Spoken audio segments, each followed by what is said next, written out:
Hey there, Goblin Horde. I am the Goblin King, and it's finally Friday.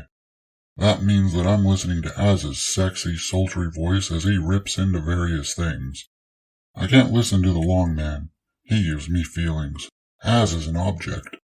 I'm kind of starting late on this one, as I keep getting distracted by various things, including FNT.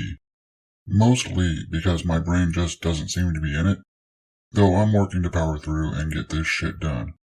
Although, again, there isn't going to be too much to this story, I don't think. It's just another small link in the chain that is G4TV's continuing downfall. So anyone who's been paying attention to the events surrounding G4 these last couple of months knows what's going on and knows who the players involved are. However, for those who don't know, a couple of months back one of the hosts for G4, Frosk, decided to go on an unhinged rant during one of their shows and accuse their fans, and gamers in general, of being sexists and misogynists and all that. This was coming on the heels of some legitimate criticism that she'd received about her lack of knowledge of games, something that she probably gets paid very well to know about.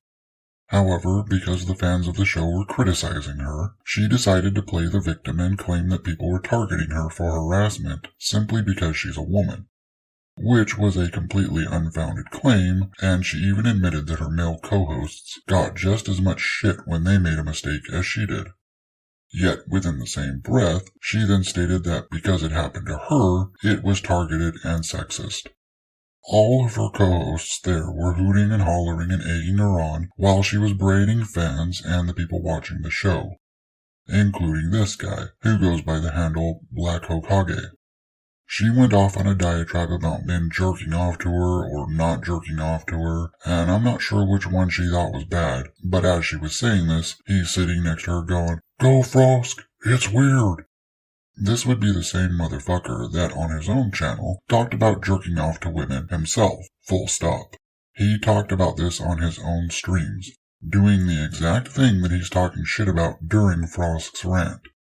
Then you had Adam Sessler just being himself, which is a piece of shit all around. Then, a few days later, after all of this shit goes down, the vice president of the G4TV brand, or whatever, decides to come out himself and state that all of G4 stands behind Frosk and what she said, and that anyone who doesn't agree with her baseless accusations can pound sand, echoing her finishing thoughts on her previous diatribe. Well, people listened. They stopped watching and G4 started bleeding subscribers and views. The downward spiral had started. They boosted up their numbers very briefly in the week following. That is, until Ryan Kennel pointed out how odd it was that they supposedly had tens of thousands of people watching their Twitch streams, but barely any movement in the chat. Interestingly enough, after that point, their viewership again fell off a fucking cliff. Then, a couple of weeks later, we notice an interesting thing. It seems that G4TV decided to try to do a little bit of rebranding and house cleaning, which I covered in a previous video. But, long story short, is that they decided to move around the channels, moving the G4 brand over to the old X-Play channel and put the X-Play channel where G4 had been up to that point. They also removed a segment or a show or whatever called Boosted, which was an esports channel run by Frosk. Completely cut that one free.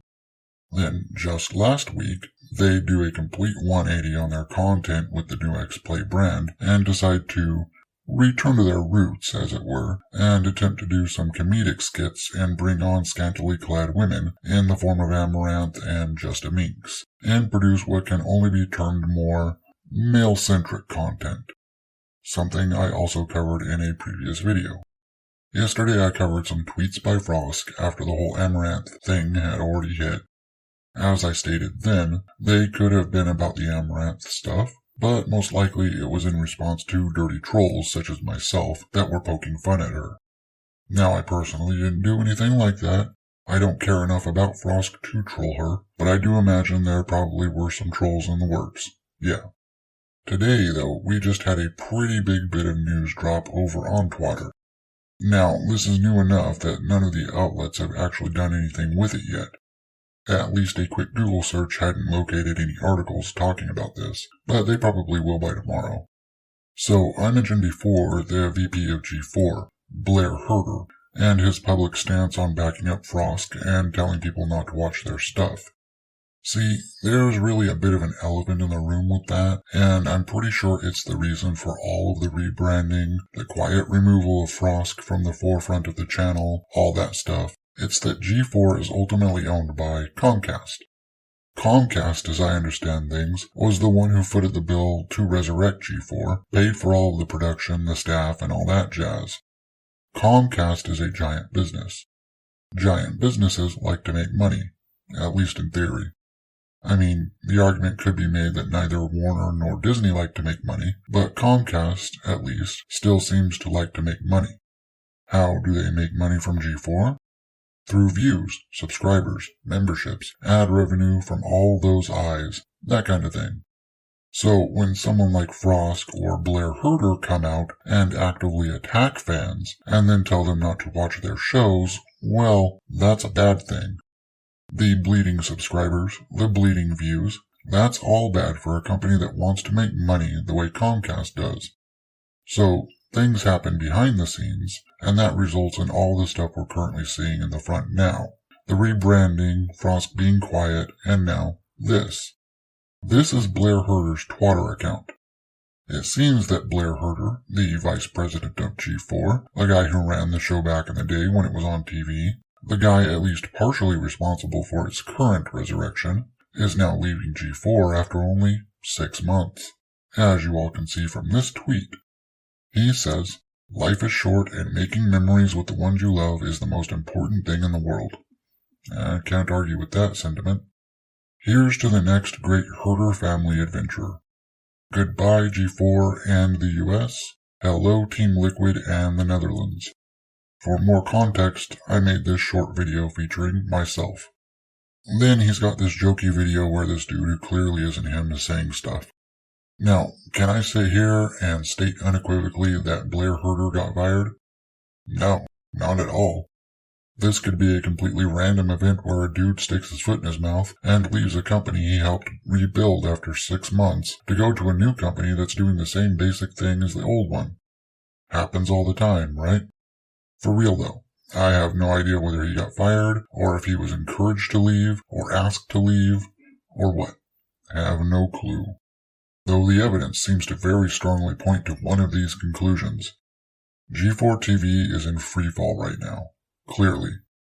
It'll be interesting to see whether or not they can actually right themselves, or if they're going to crash and burn. Personally, my money's on the latter, but I'll be here to document it either way for all of you goblins out there. So, that's it for this one. I'll be interested to hear your thoughts in that handy section down below. While you're down there, current circumstances have put my mind way too far in the gutter for something pithy. Do whatever. If, however, you decide you want to join the Viridian Horde, you can do so by crushing those like and subscribe buttons. Like a goblin. I'm not sure what's all happening in my personal life this next week, so there might be a week with no videos. I might be putting out a couple videos, I don't know. Now, I know that'll be a great loss and all, but I'm in the process of moving and might be too busy to do them. We'll see. I'll do what I can though. At the very least, I'll see you all the week after that. I'll see you then. Lates.